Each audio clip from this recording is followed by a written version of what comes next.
Hello to one and all you skating fans out there. The moment is here. We are back. Mitch Whitmore and I, Victor Hellthorpe, and this is the GSN Show. We have a lot of stuff to talk about. The World Championships for Inlines is actually going on right now. We still have 2 more events to go. The 100-meter finals and the marathon tomorrow. And the ice season is getting underway with some results going. Yeah, things are getting exciting, actually. And I think we've been pretty excited about this episode because there's so much stuff going on. Obviously, the World Championships, the inline season peaks right now. But we have already seen a lot of the big long track names in action. So we're going to share all of that with you guys. So let's start off with Worlds. What's your take so far with 2 races to go? I've been surprised. We did see some of the Italians have been fantastic. They learned to track well. They had the home track advantage. And then I think the one thing that's been a little more interesting, whether that's in a good or bad way, is the road races. The road races every single final has been in the rain or in the wet, which has led to a lot of crashing and some different type of racing that we've seen at usual championships. Yeah, and me coming from the ice side, it's a little different to watch like such different environments to race in versus, all right, we know what the ice is like for every single person. It should be almost exactly the same. Yeah. So how do you prepare for the rain and what does it do to the competition? Yeah, I mean, both of those things are super difficult to answer. Obviously, if you train in the rain, we do see the countries that tend to have more rain perform better. I'm pretty sure if you look at the statistics over the last decades, countries like Colombia have underperformed in the rain, whereas if you look at the Dutch, they tend to do really good in the rain.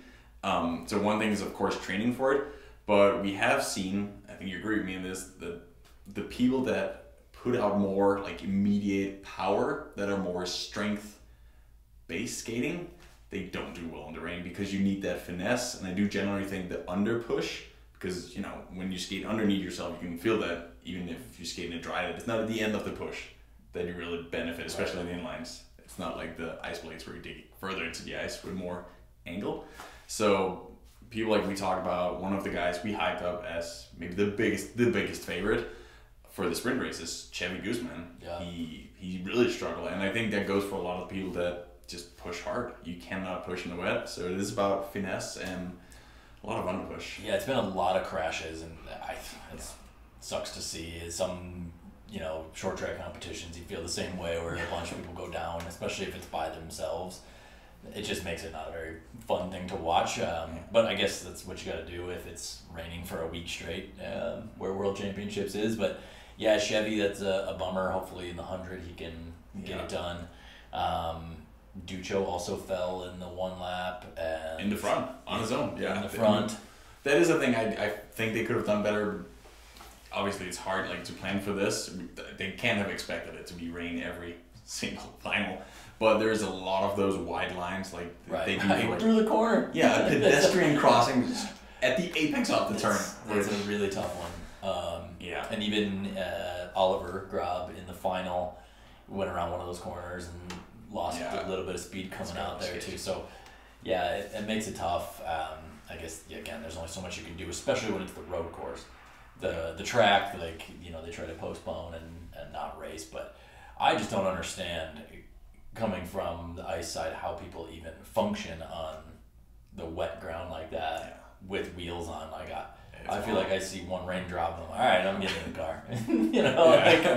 So more power to them. I think it's incredible that they're able to go any speed, let alone still ripping out there. But you got to think that the whoever is finishing it, the placements are going to be different. And you had an interesting story about yourself. I mean, lines in the rain. Again, I'm more of a cardio skater. I am more of a more steps, not as much power in each one of them. When I was a junior skater, I lived in France, and I raced the French Junior National Championships. The year where the 2 best French skaters in the 500 meter went first and second at the World Championships, and I have never even skated the World Championships in the 500 meter, and I won French Nationals that season just a few months before World Champs in the wet. And I mean, I even won this start there simply just by taking some few cute steps while they applied all that power and kept sliding. Yeah. So that goes to show, like, we've seen people that we've never even seen in semifinals win gold here at the World Championships. Man, watching the junior men's one lap final, the one kid on the inside from Ecuador. Yeah. Oh my God, I've never seen so many steps in my life. But I won the start because of it. Just like those little baby steps. And it worked. It just, I guess you got to find a way. And I guess it's still picking the best inliner just on any condition. I think one thing, if you're curious to like how racing really changes when it's wet, we have all the distance races uploaded here on the GSN channel. And go back, watch those, and you will notice how people really like to be in the front of those races. Take the best example is probably the men's races where Bart Swings had the lead for a lot of time. They're not necessarily attacking, but simply just leading because in a way, even though obviously you take more wind, you are safer. You can go at your own like comfortable rhythm and there's no risk of crashing. A little like we see in cycling when it's more of a technical course, the teams like to go to the front and stay there. And actually, the junior men, the two U.S. guys, they did a fantastic job of that, repping. They went straight to the front, and they sat there almost the entire race. I mean, Mato Dej passed at the end, but he would have passed. He is clearly the best junior out there on ice and in lines. But they played it as tactically solid as they could. Now, one caveat. One of our guys relaxed for just one step and got snuck on the outside. But hopefully that's a lesson learned for the future there. But always skate through the line, especially in a pack race. There's people around and you don't have eyes everywhere, so just one more second of effort and then you can save yourself from a lifetime of regret after. Yes. I do actually wonder, when was the last time the U.S., like obviously they've been medaling a lot, when was the last time you think there was 4 different American skaters on a podium at the same World Championships? That's gotta be juniors or seniors. Yeah. It's probably been decade almost. I would think since Joey's day. Yeah. But I don't know. It's cool. It's been a hot minute, so really exciting to see. Some other countries that did really well. India. We've talked about them a bunch as, obviously it's the biggest country in the world now. And you'd think that they have more skaters than all the other countries combined. And so it's just a matter of time before they figure it out. They just don't have quite the structure and programming that others do. But if they keep recruiting people like you to go coach them, I think they're going to be knocking on the door. But the one kid won the B final for the junior men. They did well in the senior relay. The senior men's relay, they got 4th. I do think that is probably the best race if you want to show that you as a nation have depth and a high level. Like the senior men's obviously the fastest category, and you would need a whole team of good skaters to make it to the top 4. Right. That's impressive. So very cool to see that. Rueda crushing as always. The power slide team also crushing across the board. Looking at the men's results, the 2 distance races, they are representing different countries. So, the Belgians, Bart, Jason, but they took 5 out of 6 medals in those 2 distance races, with Felix Reining also being up there on the podium and our new Jay Mantilla winning the elimination race. One Mantilla? And, speaking of the falls we were talking about before, the one French guy, Ferry, was in the lead of the race.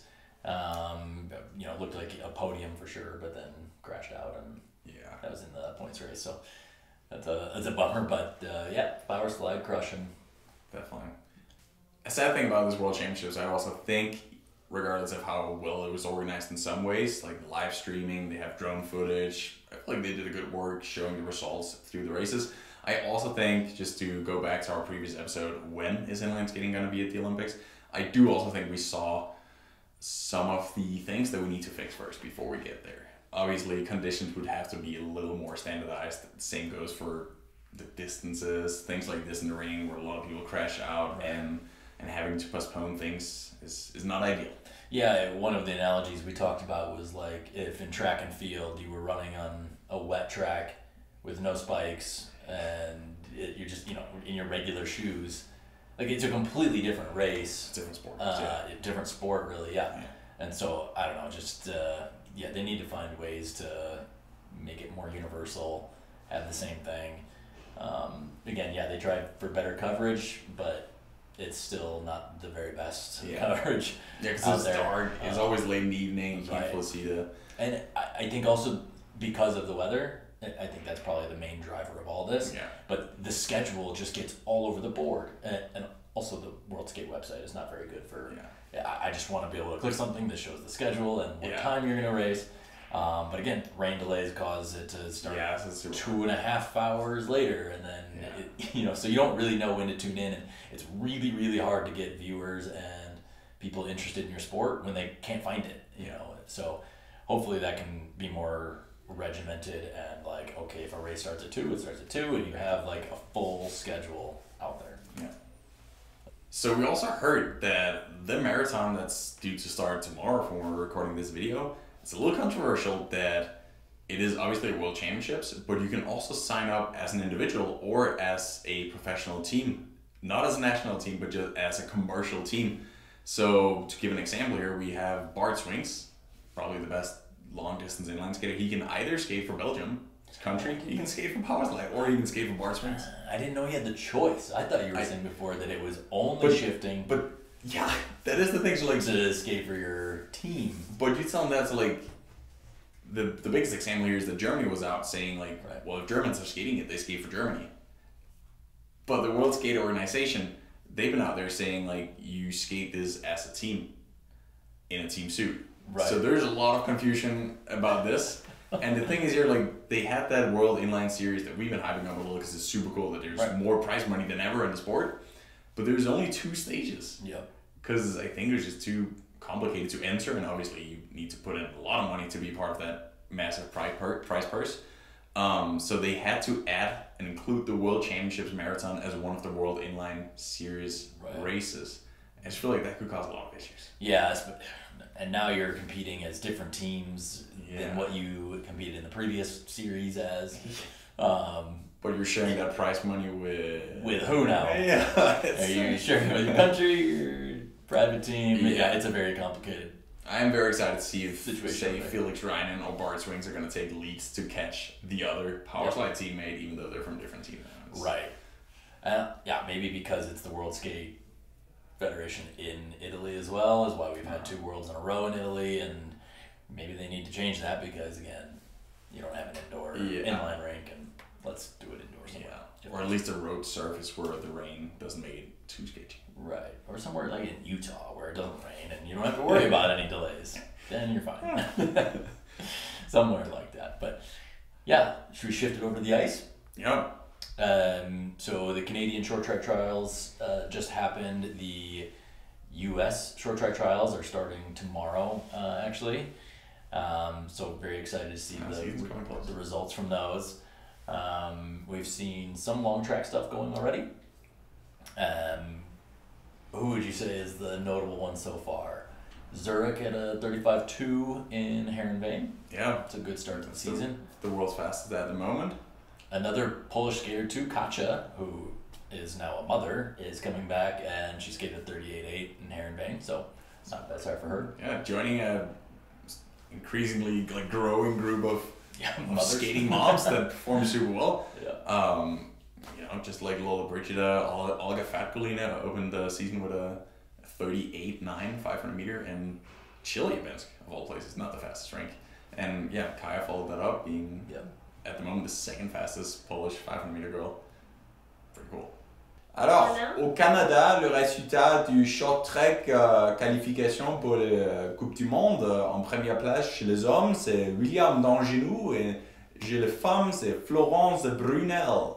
How do you like my French-Canadian accent? Sounds pretty legit. I just made it up. But those are the actual results. And in English, Florence Brunel was the winner for the women. Kim Bouton was second.